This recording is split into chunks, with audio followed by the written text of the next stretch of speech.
शुरू खातमुन नबिय्यीन सल्लल्लाहु अलैहि वसल्लम के खालिक और मालिक के बाबरकत नाम या अल्लाह के साथ जो रहमान भी है और रहीम भी। अस्सलाम वालेकुम नाज़रीन, मुझे मियां इमरान अरशद कहते हैं और आप देख रहे हैं प्रोग्राम पाकिस्तान पूछता है। इस वक्त हम पाकिस्तान के खूबसूरत तरीन इलाकों में मौजूद हैं, खैबर पख्तूनख्वा में मौजूद हैं और आज के प्रोग्राम में कोशिश करेंगे कि इस खूबसूरत तरीन इलाके की, वो कहते हैं ना, दुल्हन के माथे का झूमर जो है उसके बारे में बात करने की कोशिश करेंगे। तो इन इलाकों का सबसे खूबसूरत तरीन हिस्सा इनकी ग्रीनरी है, लेकिन बदकिस्मती की बात यह है कि अरसा दराज से तकरीबन 2 दहाइयों से टिम्बर माफिया बदकिस्मती के साथ, पूरे ज़ोरों शोर के साथ, रियासती सरपरस्ती और मुआवनत के साथ, तगड़ों की मुआवनत के साथ अपने अरूज पर है।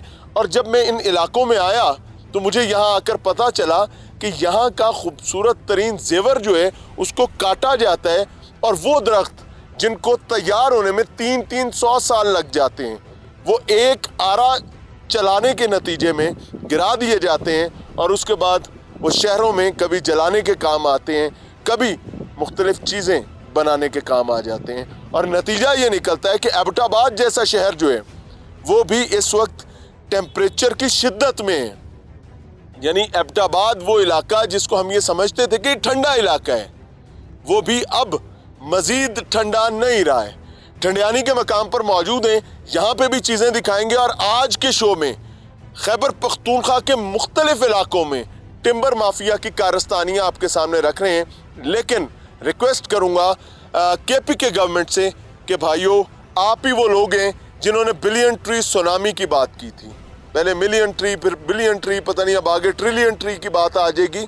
लेकिन मैं ऑनेस्टली बताऊं, ये बिलियन ट्री सुनामी का मुझे नहीं पता, लेकिन ये जो टिम्बर माफिया सुनामी आया हुआ है उसने यहाँ के मकामी लोगों की मौजूदगी के बावजूद तमाम निज़ाम को धूल चटवा रहे हैं और ये बड़ी तकलीफ की चीज़ है। तो आए दिखाते हैं।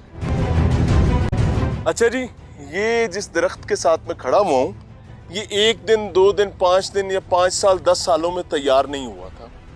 ये बाकायदा यहाँ से कुल्हाड़े मार के इसको काटा गया आरे के साथ। ये साइड ताज़ा कटा हुआ है और ये ठीक ठाक पुराना दरख्त मालूम हो रहा है। और यहाँ जो बताया जा रहा है कि इसकी सेहत को देखकर और इसकी ताजगी और इसकी एनर्जी को देखते हुए ये महसूस हो रहा है कि ये तकरीबन कम से कम भी 30-40 साल पुराना दरख्त है।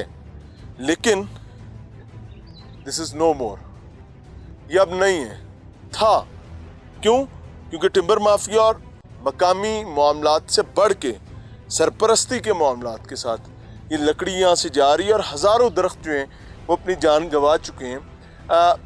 हमारे जैसे माशरे में अमूमी तौर पर दरख्तों के बारे में, पौधों के बारे में, जानवरों के बारे में बात करना अजब सी कहानी लगती है। चलें, हम दरख्तों को छोड़ देते हैं, लेकिन एक चीज़ याद रखिएगा कि मैं एबटाबाद से ऊपर इस वक्त ठंडियानी में मौजूद हूँ। ठंडियानी जैसा इलाका जो है वो नीचे अपने एबटाबाद का टेम्परेचर लूज़ कर रहा है। एबटाबाद में इतनी शदीद गर्मी है इस साल कि अलमान अल हफीज़, और अंदाज़ा किया जा रहा है कि अगर यही हालात रहे तो अगले 2 दहाइयों में लाहौर का और एबटाबाद का टेम्परेचर कहीं मैच कर रहा होगा। तो it is an alarming thing, a dangerous thing and a thing to ponder about. क्योंकि अगर आज नहीं सोचेंगे तो कल हमारी औलाद को भुगतना पड़ेगा। ये देख सकते हैं, ये ताज़ा कटिंग्स हैं और अगर ये खुद गिरा होता तो आपको यहाँ पर ये छोटे छोटे टुकड़े, पीसेस ना मिल रहे होते सैकड़ों की तादाद में। ये लें, ये गिराया, काटा गया है और काट कर इसकी लकड़ी को यहाँ से ले जाया गया। अगर ये गिरा होता तो इसकी लकड़ी कहीं ना कहीं यहाँ मौजूद होती। नहीं है, ये एक ऐसा नहीं दरख्त है, हज़ारों ऐसे दरख्त हैं।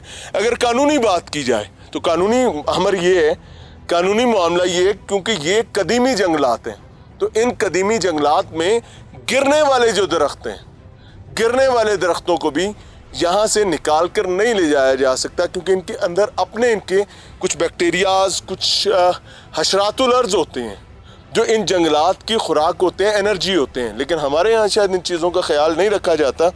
अल्लाह करे कि हदायत हो।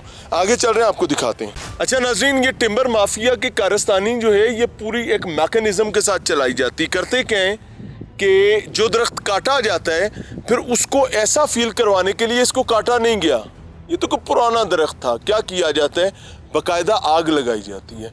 और ये देख सकते हैं आप, उसके लिए उसका एग्जाम्पल जो है वो ये देखें, ये पूरा दरख्त कटा हुआ है और इसको आग लगाकर, मेरा कैमरा थोड़ा दूर है, अगर मैं को रिक्वेस्ट कर सकूं जूम इन करके, ये देख सकते हैं, ये जी दरख्त को बाकायदा ऊपर से आग लगा दी गई है ताकि हर देखने वाले को यही लगे कि ये दरख्त तो काटा नहीं गया, बल्कि ये तो कोई पुराना है, ये कोयले का दरख्त नहीं है भाई, ये वही दरख्त है जो सैकड़ों सालों में तैयार होता है। ये वाला दरख्त देखें, इसको आग लगाई गई है, ये देख लें।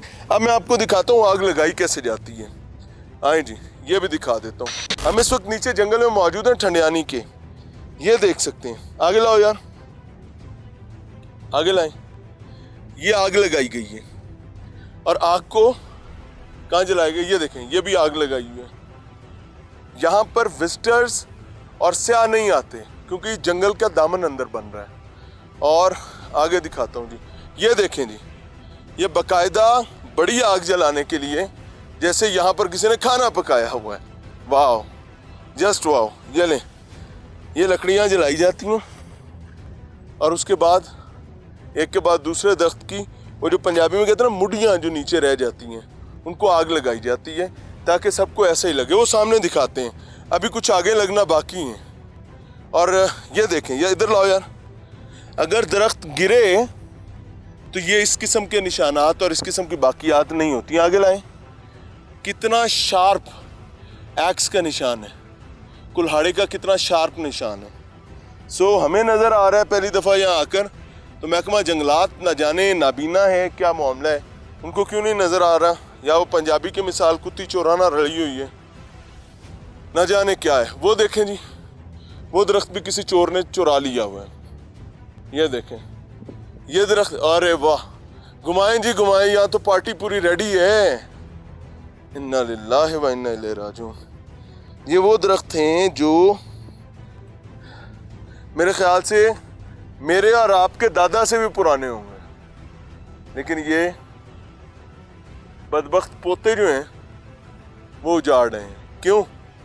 क्योंकि उनको दौलत कमानी है, पैसा कमाना है, वो माफिया का हिस्सा है वो। और आपको ये बता दूं, ये सामने आए, इधर से आए, अब ये दरख्त का डिफरेंस क्या है, आगे लाओ, इधर से आओ बेटे, ये देखें, ये सामना दरख्त जो है ये गिरने के करीब है, लेकिन आपको पता चल रहा है कि ये दरख्त खुद गिर रहा है, एक कुदरती तरीके से, शगाफ उसमें आया हुआ है, कुदरती तरीके से गिर रहा है। लेकिन अगर किसी को इसकी लकड़ी भी चाहिए होगी तो वो क्या करेगा, वो नीचे से आग लगाएगा और इसकी लकड़ी लेगा और निकल जाएगा।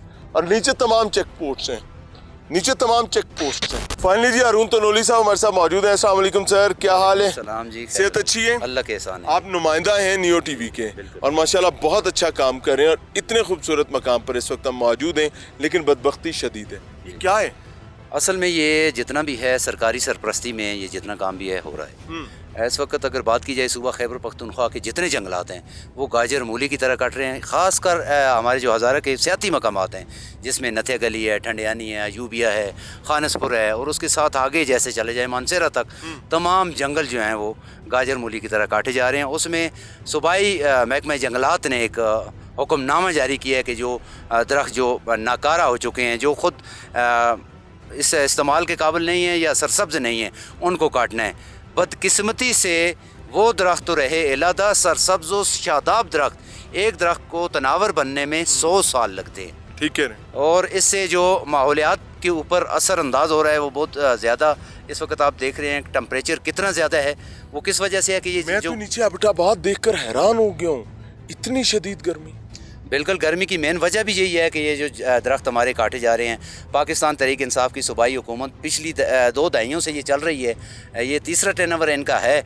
उसमें ये billion tree, tsunami, trillion tree, आगे पता नहीं कौन कौन से ये लगाएंगे। सुनामी भी नज़र आ रहा है, ज़ाहिर है टिम्बर सुनामी है जिस वजह से ये हो रहा है। 137 दरख्त जो है नथिया गली से सिर्फ काटे गए हैं, 137, और उनको 19 लाख में नीलाम किया गया है। और आप खुद अंदाजा लगाएं 50-80 साल पुराने दरख्त जो है वो 19 लाख में हम बेच 19 कर लाख में हम बिल्कुल। मार्का मार के बैठे हैं। बिल्कुल मार्का मार के बैठे हुए हैं। और माहौल में जो तब्दीलियां आ रही हैं उनकी मेन वजह भी है, हालांकि जंगल का जो कानून है, जंगलात का जो कानून है, उसके अंदर अगर जो पुराने जंगल हैं उन जंगलों के अगर कोई लकड़ी पुरानी भी हो जाती है उसको वहाँ से रिमूव नहीं वो वहीं रहेगी, ये उसका लॉ है। मगर ये नए जो तजर्बेकार आए हैं, ये नए जो तजर्बे कर रहे हैं, एक्सपेरिमेंट आए रोज़ कर रहे हैं, ये जंगल काट रहे हैं या लगा रहे हैं। समझ तो ये लग रहा है कि एक बहुत बड़ा माफिया है इनके पीछे, टिम्बर स्मगलर हैं। ये ऐवान इक़्तिदार में जो लोग बैठे हैं उनकी सरपरस्ती उनको हासिल है, उनकी वजह से वो ये काम करते हैं। और हमारे जो जंगल हैं पूरे सूबा खैबर पख्तूनख्वा के गाजर मूली की तरह कट रहे हैं। हाई कोर्ट के ऑर्डर्स भी हैं इसमें हमारे जो कुछ जर्नलिस्ट हैं वो गए थे हाई कोर्ट के अंदर कि ये काम भी आप सहाफ़ी करेंगे? बिल्कुल, ये काम भी साफ़ी कर रहे हैं। वहाँ भी उनको किसी ने कहा जी 10 लाख रुपया फ़ीस दें, किसी ने कहा जी 15 लाख रुपया फ़ीस दें। साफ़ी तो अवेयर होता है, उसने कहा भाई मैं अपना केस खुद भी लड़ सकता हूँ, नहीं ज़रूरत है मुझे वकला की। तो उसमें वो कोर्ट में गए हुए हैं, उसके ऊपर कोर्ट ने भी एक एक्शन लिया है। ज़ाहिर है कोर्ट का जो प्रोसेस होता है वो स्लोली होता है। अगर आपको स्टे करना है ना, आपको रास्ता स्टे करना है ना, रास्ता बंद करना है ना, 2 मिनट में हो जाएगा। कोर्ट से ही होगा, 2 मिनट में हो जाएगा। अगर ये जो ज़िंदगी है, जो हमें ऑक्सीजन देते हैं, जो हमारा ग्रीन गोल्ड है, जो गाजर मूली की तरह कट रहा है, अच्छा, इसके ऊपर कोई अदारा नहीं। इस पर हाथ ही सेके जाएंगे, कोई रोटी टुकर पका लिया जाएगा और ये फिनिश? जाहिर है यही है, और इसके आगे क्या है? और कुछ भी नहीं है। मुझे ऐसा लगता है ना कि अगर एक ऑक्सीजन देने वाला खूबसूरत तनावर दरख्त जो कि कई दहाइयों की कुदरत की मेहनत के बाद वो बनता है, कुदरत के अमर के साथ बनता है, उससे कोई ऐसा काम लिया जा रहा हो कि अगले 500 साल के लिए वो काम आ रहा हो, तो फिर तो समझ भी आती है। कोई ऐसा काम भी है या सिर्फ कहानी चल रही है? ये कहानियाँ ही चल रही हैं सारी। देखें, रोड अगर बन रहे हैं तो रोडों के ऊपर जो दरख्त हैं वो काटे जा रहे हैं। हालांकि ये नहीं है कि रोड को ज़रा आगे कर लें या पीछे कर लें, दरख्त को ना काटें, क्योंकि एक तनावर दरख्त बनने में 100 साल लगते हैं। ये जो हमारे आबा व अजदाद ने लगाए थे, आज हम जो हैं वो मज़े कर रहे हैं, और आज हम इनको गाजर मूली की तरह काट, अगर हम काटते रहेंगे तो नौली साहब, हमारे ताकतवर लोग जो हैं, हम समेत उनके बच्चे भी रोएंगे, क्योंकि उनको इस हीट वेव का सामना करना पड़ेगा। और कुदरत की मौसमी तगय्युर, वो कहते हैं ना, जब कुदरत अंगड़ाई लेती है तो बचना मुश्किल हो जाता है। डरे उस वक्त से। और CM KPK, now you are my friend, अब हमारी दोस्ती हो गई है ना? हो गई है ना? अब तो हम पक्के सच्चे ठक्के दोस्त हैं। तो एक दोस्त का मशवरा माने कि थोड़ा सा काम करें और KPK के जंगलात को महफूज बनाएं। आपका एक इरादा KPK अवाम के इस मुस्तकबिल को, बल्कि पाकिस्तान के अवाम के इस मुस्तकबिल को दवाम दे सकती है। सोचिएगा, समझिएगा, आपके सामने रख रहे हैं। लेकिन अगर सोचने में और समझने में कुछ ना आए तो फिर सादा सी बात, क्या करना है? शर्माना। गुज़श्ता ब्रेक्स में टीम पाकिस्तान पूछता है ने खैबर पख्तूनख्वा के जिला एबटाबाद में जंगलात के साथ होने वाली बदबख्ती आपके हजूर पेश की। ये बदबख्ती सिर्फ दरख्तों की गैर कानूनी कटाई के हवाले से नहीं, बल्कि गैर कानूनी माइनिंग के हवाले से भी है। तो आए चलते हैं किस तरीके से कुदरत के खजाने जो कि जमीन के सीने में दफन हैं, उनका गैर कानूनी इस्तेमाल, माजरत गैर कानूनी चोरी हमसे हमारी आने वाली नस्लों के असासों को छीन रहा है। नाज़रीन, बसकोला टॉप खंडा खूह जो कि एबटाबाद का एक पुरफिजा मकाम है, और यहाँ पर हमारे साथ मकामी लोग मौजूद हैं। नीचे भी माइनिंग हो रही है, आप सामने देख सकते हैं। अगर जूम इन किया जाए तो वो माइनिंग है और माइन माउथ है। आपको दाईं जानिब भी माइन माउथ मिलेंगे, बाईं जानिब भी।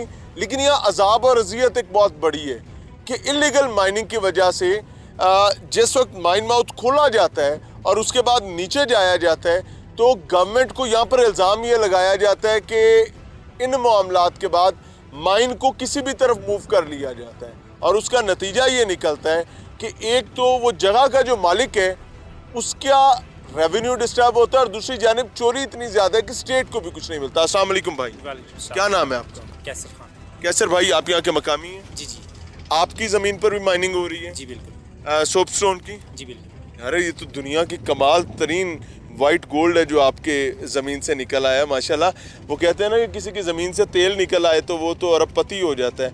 आपकी ज़मीन से तेल से ज़्यादा कीमती चीज़ निकली हुई है।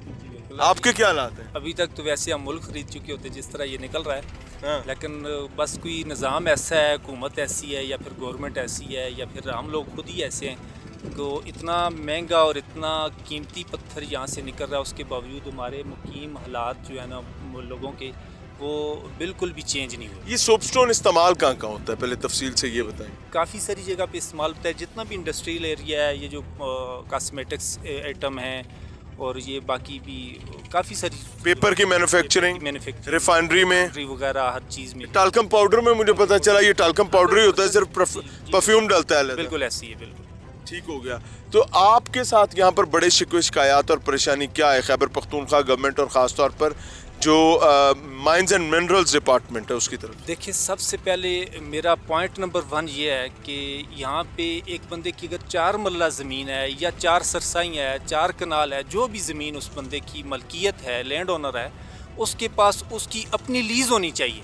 ठीक है, पहली चीज़ तो ये है। दूसरा, ये माइन माउथ किसी और की जगह पे लगाते हैं और सोप स्टोन किसी और जगह से जाके निकालते हैं। अब जहाँ पे सोप स्टोन निकल रहा है उस बंदे को तो फ़ायदा कुछ भी नहीं है, वो तो क्रेवस बनती है, कल उसकी तो ज़मीन तबाह हो जाती है। ज़मीनें बैठना ही है आप। जी, उसने ज़मीन बैठना, जैसे आपके सामने ये देख रहे हैं आप, तो इन लोगों को तो कुछ नहीं मिला। मिला है तो वो नीचे जिसका माइन माउथ लगा हुआ है वो बंदा ले रहा है। जहाँ माइन माउथ बनेगा एंजॉय वही करेगा। वो बंदा क्या लेता है, वो बंदा 2 रुपये 50 पैसे पर 40 kg लेता है, उसका 50-60 हज़ार पर मंथ बन जाता है। और उसकी मेजरमेंट को कौन देखता है? मेजरमेंट वो उनकी अपनी मर्जी होती है, कुछ दे दिया ना दिया, कुछ ब्लैक कर दिया, कुछ गवर्नमेंट के ख़जाने में दिया ना दिया, वो भी हम लोग चुप तो कर जाएं, लेकिन स्टेट को भी तो कोई फ़ायदा नहीं है इसमें।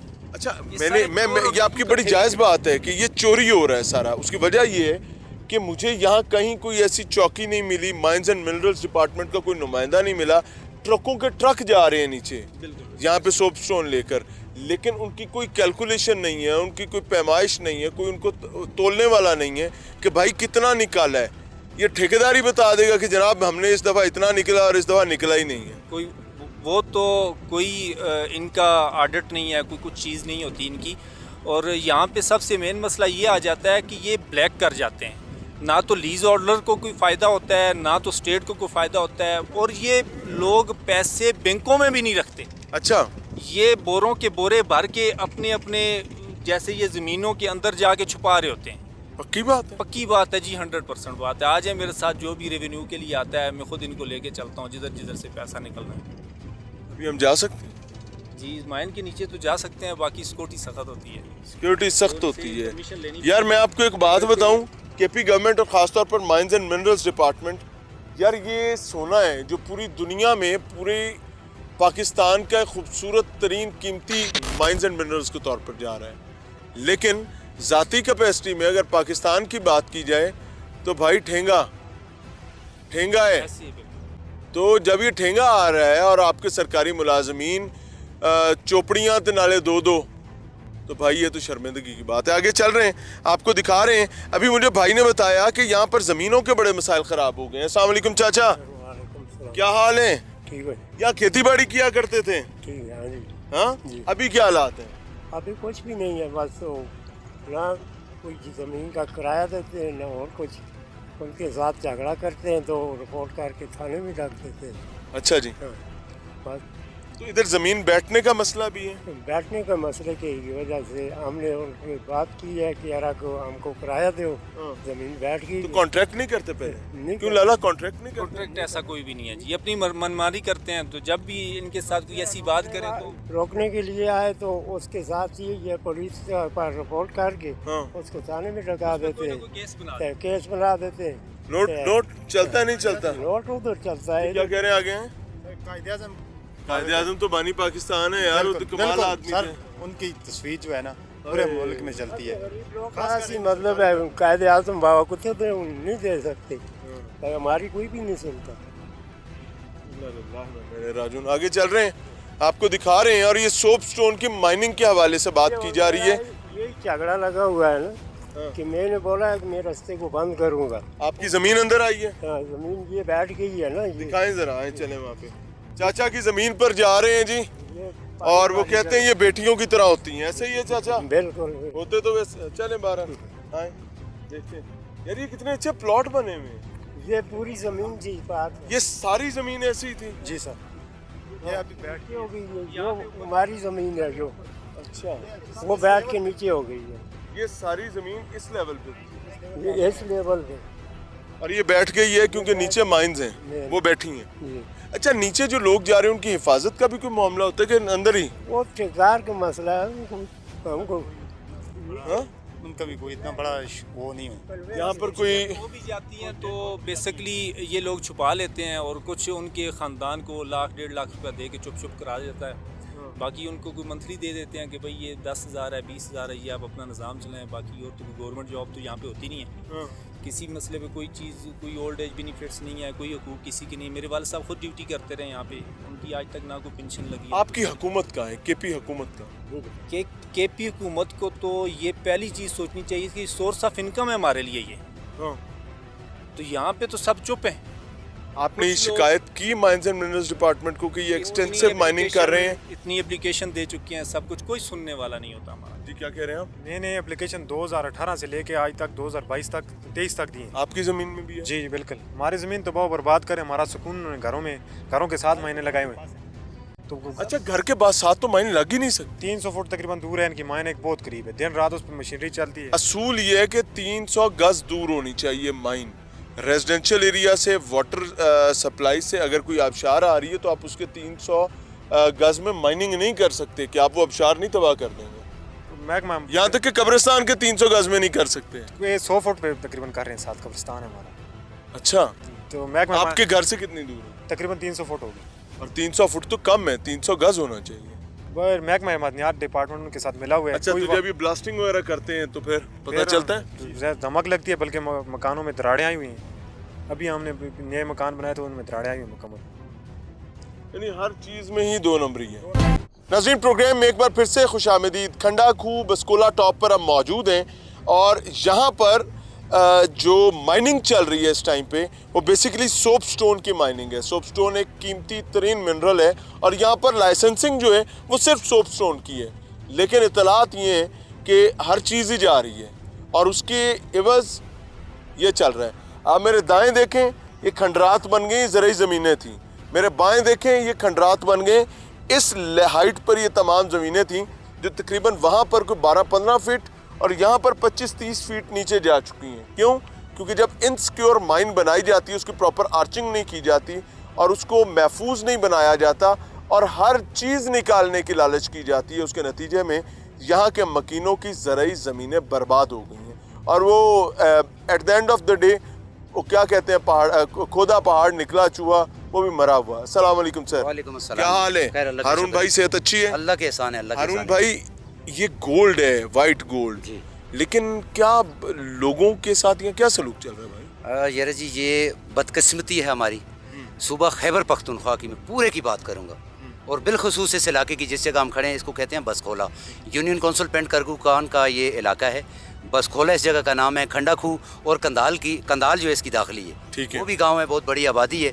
इसके अगर थोड़ा नीचे चले जाएँ, चलेतर है, त्रिंगल पान है, बांडी निकड़ा है। ये क़याम पाकिस्तान से पहले की यहाँ से माइनिंग हो रही है। ठीक है। वो जो क़याम पाकिस्तान से पहले जो करने वाले थे, हिंदू या अंग्रेज़ जो थे, जो वो माइनिंग करते थे, उसमें वो लीगल सारी चीज़ों को अडॉप्ट करते थे। अभी ये जो माइनिंग हो रही है इसमें कोई लीगल चीज़ को नहीं देखा जा रहा है। इसमें जंगलात एक की तबाही उतर गई है। जंगलात की तबाही हो गई है, ज़मीनों की तबाही हो गई है। एक मादनियात के साथ कई किस्म की मादनियात जो हैं वो मज़ीद तबाह हो रही हैं। इसको जिस वक्त लीगल सिस्टम पे करेंगे, माइनिंग एक्ट के मुताबिक करेंगे, माइनिंग एक्ट्स के हट कर जिस वक्त करेंगे तो ये हाल होगा। यहाँ आबादियाँ तबाह हो रही हैं, कब्रिस्तान यहाँ इन लोगों के तबाह हो गए हैं, मस्जिदें तबाह हो गई हैं, पानी, घर और पानी जो मेन ज़रूरत होती है, ये पानी दूर से भरकर गाड़ियों में लाते हैं दूसरे इलाकों से। अपनी आबशारें थी, पहले इनकी अपनी आबशारें थी। इनके ये खेत खलियान है, इनमें मकई और गंदम जो है उसकी फसल होती वो थी। कहते हैं गोरा लूट कर ले गया इस इलाके को। मैं कहता हूँ गोरे ने तो लूटा ही नहीं मियां है, साहब, जो हमने नमक कमाल लूट जिस मचाई। जगह हम खड़े हैं या हमारी बैक साइड पे ये कैमरामैन अगर दिखा सकें तो ये 7 बराबर थी ये जगह। अच्छा। ये जो इसके अंदर जो खला पड़ा है, 30-40 फुट गहरी हो। ये जो 30, 40, 50 फुट गहरी हुई है और इसके साथ जो खला है, ये खला यहाँ से नीचे सोप स्टोन निकालते हैं, ये जगह खला बनता है और ये नीचे जगह बैठ जाती है। इसी तरीके से ये हमारे दाएं जानब जो है वो ये जो ज़मीन है ये इसके साथ थी। ये आगे एक तालाब नज़र आ रहा है पानी का। पहले किसी दौर में पानी को महफूज करने के लिए देही इलाकों में ऐसी चीज़ें होती थी। ये वो पानी वो नहीं है, वो बन जिसे कहते थे हम अपनी देसी ज़बान में, ये बन नहीं है, ये यहाँ फसल होते थे, गंदम और मकई, बड़े अच्छे फसल यहाँ से। कितने साल पहले की आप बात कर? ये मैं आज से कोई माजी बैद या माजी करीब? मैं 30 साल पहले की बात कर रहा हूँ। ये तो रिसेंट जो है ये तकरीबन अच्छा, 10 एक और सालों से ये प्रॉब्लम हाल है होता है कि जिस कंपनी ने ठेका लिया होता है वो कंपनी क्या खुद माइनिंग करती है या आगे छोटे ठेकेदारों को दे देती है? वो खुद भी करती है, आगे सबलेट भी करती है और दूसरा महकमे वालों को पैसे देते हैं, महकमे वाले आते हैं पैसे लेते हैं, वो काम चला। ज्यादा खराबी सबलेटिंग में होती है या खुद करने में होती है? खुद करने में भी है जहाँ और सबलेटिंग में भी है। दोनों ज़ाहिर है में। सबलेटिंग वाला इन्वेस्टमेंट करता है, माइनिंग वाला भी इन्वेस्टमेंट करता है। वो कहता है अगर किसी की ज़मीन बर्बाद होती है बर्बाद हो, किसी का घर बर्बाद होता है बर्बाद हो, वो अपना माल निकालता है, वो यहाँ से सोप स्टोन लेकर जा रहा है, वो पूरी दुनिया में यहाँ का जो सोप स्टोन है वो पूरी दुनिया में जाता है। आउट क्लास और आला क्वालिटी का सोप स्टोन इस एबटाबाद, ज़िला एबटाबाद के यूनियन कौंसल पेंट करगू खान की इस जगह से है जो क़याम पाकिस्तान से पहले से जा रहा है। ये हालत यहाँ की है और यहाँ से नीचे अगर चले जाएँ बांडी निकड़ा में तो यकीन करें। और दूसरा मज़दूरों की ज़िंदगी के साथ भी खिलवाड़ है, कोई सेफ्टी सिक्योरिटी का इंतज़ाम नहीं है। इस इलाके का 20 अरब रुपया लाइफ फंड पड़ा हुआ था, सोशल सिक्योरिटी फ़ंड पड़ा हुआ था। जो ये ट्रक जाते हैं इनकी एक चौकी बनी हुई है जिस पे ये 2000 या 3000 या 1500 या 500 मुख्तलिफ इनके रेट रखे हुए हैं। जो पैसे लेते हैं गवर्नमेंट लेती है, करोड़ों रुपए का ट्रक जाता है जी, और वो छोटी सी रिश्वत जी, वो महकमा मादनियात लेता है। 20 अरब रुपए से जायद का इस इलाके का फ़ंड है जो वापस इस इलाके पे लगना था। इसकी अस्पतालें बननी थी, स्कूल बनने थे, तालीमी इदारे बनने थे, उसके साथ बच्चों के लिए दस्तकारी सेंटर, इन लोगों के बच्चों के लिए, मज़दूरों के बच्चों के लिए वो तमाम सहूलतें मिलनी थी जो कि यहाँ नहीं है। क्योंकि यहाँ सियासी जो नुमाइंदे हैं वो सिर्फ दावे वादे तसलियाँ करते हैं।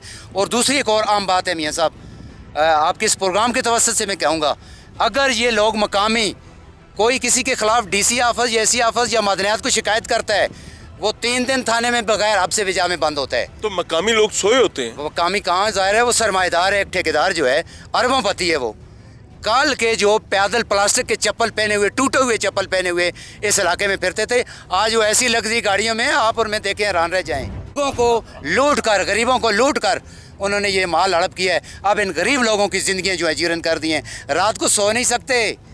छोटे छोटे बच्चे रात को आधी रात को उठ जाते हैं। ये ज़मीन के अंदर जिस वक्त ब्लास्टिंग करते हैं पूरी इनका जो घर है वो हिलते हैं। ब्लास्टिंग के लॉज हैं बकायदा, ऐसे अंधों की तरह ब्लास्टिंग थोड़ी की जा अंधों की तरह हो रही है, कोई पूछने वाला नहीं है, सब बच्चा की रिपोर्ट है, कोई महकमा चेक नहीं। पुलिस जो है खासकर उसको आते हैं, पैसे देते हैं, लोगों को पकड़ कर ले जाते हैं। यानी इसका मतलब है कि एबटाबाद में जो माइंस एंड मिनरल्स के हरामखोर अफसरान है अगर हैं तो वो रौसा बन चुके होंगे। रौसा इतने एक क्लर्क को देखें अरबोंपति बन चुके हैं। उनका एंटी करप्शन जो है, जो महकमा करप्शन की इंसदाद के लिए वो खुद इसमें मुलव्वस है। वो खुद कहते हैं हमें पैसे दो यार, हमारा ऐसा हमें दो। मदनियात कहती है हमारा ऐसा हमें दो। इंतज़ामी अफसरान कहते हैं हमारा ऐसा हमें दो। जिस वक्त ऐसे बखरे होंगे तो इन इलाकों के गरीब लोग जो हैं वो सिसकेंगे। हम बतौर सहाफ़ी जो आवाज़ उठा सकते हैं, बता सकते हैं। बाज़ औक़ात हम भी स्पॉट पे जाकर बताते हैं तो लोग ये कहते हैं कि यार ये कोई मैनिपुलेट कर रहे हैं। खुदा की कसम ये मैनिपुलेट नहीं है, ये मैनिपुलेट नहीं, ये गड़ा मैनिपुलेट नहीं है। ये खंडा खूह के अवाम ने नहीं खोदा है, यहाँ बसखोला के अवाम ने नहीं खोदा है। ये यहाँ से नीचे सोप स्टोन निकला है और टनल के ज़रिए जो गैर कानूनी लगा हुआ है, जिसको बाकायदा उस क्लासिफिकेशन के मुताबिक नहीं किया गया है। माइनिंग एक्ट मौजूद है, क्या हमें पाकिस्तान से पहले का माइनिंग एक्ट है, उस पर भी अमल नहीं हो रहा है। ने वो बदबख्ती नहीं की जो हम कर रहे हैं। बिल्कुल, वो कौमें तरक्की करती हैं। साहब लाल है भाई, लाल है, जेड़ा बनो लाल है। KP में जिस चीज़ को हाथ लगाओगे ना वहाँ पर आपको बदबख्ती मिलेगी। सिर्फ देखने वाली नज़र चाहिए। लेकिन अगर आपके ज़मीर में खोट है और आपने ये तय किया हुआ है कि यहाँ की हुकूमत के साथ हमने चोली दामन का साथ बनाकर चलना है, तो फिर आपकी आंखें भी अंधी होंगी, ज़ुबान भी गूंगी होगी, आपके कान भी बहरे होंगे और आपको सब अच्छा मिलेगा। वो चाहे सहाफ़ी हो, चाहे वो कोई और फरीक हो। अगर पंजाब, अगर सिंध, बलूचिस्तान में हमें मसाइल नज़र आ सकते हैं तो KP के अवाम जो है, क्या ये हक बजानिब नहीं है कि इनका दर्द और इनका तकलीफ़ भी सामने रखा जा सके? इस नीयत के साथ नहीं कि गवर्नमेंट को या यहाँ की मकामी सियासी जमातों को गंदा किया जाए, बल्कि इस नीयत के साथ कि इनकी जानों के लिए आफियत का मामला किया जा सके, हुकूमत को कायल किया जा सके कि इंसानों की तरह काम करें। यहाँ पर इस इलाके में जहाँ मैं खड़ा हूँ गोरा माइनिंग करके गया हुआ है, लेकिन ये कमाल माइनिंग है जो आप कर रहे हैं। People don't have water to drink, उनके चश्मे बर्बाद कर दिए, लोगों की ज़राअत तबाह कर दी है, लोग माल मवेशी नहीं रख सकते। बताया गया पूरा पूरा ट्रक गाड़ी अंदर चली जाती है, अचानक से माइन बैठी। भाई आप लोग सो रहे हैं और फिर ठेकेदार वो मर गया, गरीब आदमी, उसको लाख 1.5 लाख 2 लाख। कोल माइंस में भी हम गए थे, लाखड़ा कोल माइंस, वहां पर भी ये बात थी, यही अजाब था कि अगर माइन बैठ गई वहां। ऑनेस्टली आपको बताऊं कि माइनर्स के साथ हमारी बात हुई तो माइंस में काम करने वाले लोग हमें बताते हैं कि यार 1 1.5 लाख रुपया मिलता है महीने का। एक कारीगर जिसने सबसे आगे माइन में उतरना, कितना कमा लेता है? डिपेंड करता है प्रोडक्शन पे, अंदाज़ा। सीजन पे। अंदाज़ा। कम से कम मरे से मरा भी लाख रुपए से तो ऊपर से कमाता है आम लेबर जो है यहाँ पे। अच्छा, और उसके बाद जाओ दफा हो जाओ, यहाँ से निकल जाओ। क्यों? क्योंकि तुम्हारी हुकूमत इस काबिल नहीं है कि वो जालिम के खिलाफ मजलूम के लिए मुआवनत का काम कर सके। तो जब हुकूमत नहीं करेगी तो फिर गरीब आदमी मरेगा, सिसकेगा, तड़पेगा। लेकिन अगर अना में आ जाएगी तो बेहतरी नहीं आ सकती। कुछ काम करना है तो उमर फारूक रजी अल्लाह ताला अन्हु से सीखें, जिनसे सवाल किया गया कि ये एक चादर माले गनीमत में आई थी, आपका सूट तो पूरा नहीं होता, ये दूसरी कहाँ से आ गई? तो उन्होंने अपने बेटे को खड़ा किया और उससे जवाब मांगा कि इन्हें जवाब दो। आगे आ जाए जी। बेटे ने जवाब दिया, जिस पर जाकर अमीरुल मोमिनीन की जान छूटी। आप तो उनकी जूती के बराबर नहीं है, ना हम है, लेकिन हमारा अना जो है वो इतना बड़ा, फ़िरौन भी क्या अना रखता होगा। अलमान अल हफीज़ जी। भाई इस तरह बात है कि हम लोग जब भी मतलब अपनी शिकायत दर्ज करते हैं महकमा मादनियात में, तो एडी मिनरल के वो बंदा एडी साहब है, नवीद साहब, जो मुझसे रखे हैं, उन्होंने इधर आए मौका आए, मुझे बोला है कि आइंदा के लिए डिपार्टमेंट को दरख्वास्त दी तो आपको उठा के बंद कर दिया जाएगा। क्यों? वो उनको बताना था कि तुम मेरे नौकर हो, तुम मेरी तनख्वाह से चलते हो। हम गरीब आदमी हैं, आप आज टीवी पे चल रहे हैं, कल क्या पता थाने के थ्रू हम लोग बंद हों। क्यों? अगर ऐसा मसला हो भाई, आप नंबर रखें, यू विल कॉन्टेक्ट अस, आप हमसे रब्ता करेंगे। नवीद साहब फ़िरौन बनने की अगर कोशिश कर रहे हैं आपके मुताबिक, वो खुदा नहीं है। इधर ठेकेदार जो हैं, ठेकेदार हमारे साथ बदमाशी कर रहे हैं। क्या कहते हैं? बोलते हैं कि अगर तुम्हारे साथ अभी दूसरे तरीके से निपटेंगे, दरख्वास्त वापस नहीं ले अभी नहीं। एसी ठेकेदार साहब, मैं आपको एक चीज़ बताऊं, गोश्त पोस्ट के इंसान हो यार, कैसी बातें करते हो हैं? ये बड़े बड़े फ़िरौन टुर गए, चले गए यार, तुम क्या चीज़ हो हैं? धमकियां देकर क्या निकाल लोगे भाई? ये तुम्हारा बच्चा, ईमानदारी से बताऊं, अगर तुम्हारा बच्चा कोई अजीबो गरीब किस्म का निकल आया, जब तुम कमज़ोर हो जाएगा, तुम बिस्तर पर पड़ा होगा, तो शायद ये तुम्हारे पास जूता तक नहीं लेकर आएगा। तुम्हारे रोटी पानी के लिए भी तुम्हें बंदा चाहिए होगा। कैसी बातें करते हो? कितने मर गए, जाकर अपने अजदाद से ही पूछ लो, उनकी आज क्या हालात हैं। कब्र खोल के देखो, शायद हड्डी भी नहीं मिलेगी। तो तुम्हारा हमारा भी वही हाल होना। तो किस बात की धमकियां, कितना निकाल लेना? ये निकाल तो रहे हो नीचे सारा, और क्या निकालना चाहते हो? और तुम्हारी मेरी बहैसियत इंसान औकात के हैं। अल्लाह से डरो यार, जाओ अपना काम